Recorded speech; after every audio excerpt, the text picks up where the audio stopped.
கொடுங்கோன் விவசாயியின் கதை. ஒரு சிறிய கிராமத்தில் ராஜ் என்ற விவசாயி வாழ்ந்தான். அவன் பேராசை மற்றும் சுயநலத்திற்காக பெயர் பெற்றவன்.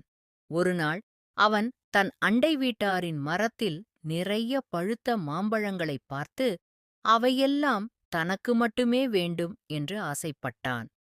அந்த இரவில் ராஜ் தனது அண்டை வீட்டாரின் தோட்டத்தில் திருட்டுத்தனமாக புகுந்து எல்லாவற்றையும் பறித்துக் கொண்டான். அவன் நினைத்தான், யாருக்கும் தெரியாது என்று.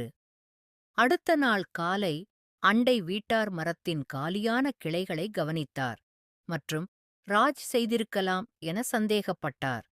ஆனால் அதைப் பற்றி வாதம் செய்யாமல் கர்மா அவருக்கு பாடம் கற்பிக்கட்டும் என்று முடிவு செய்தார்.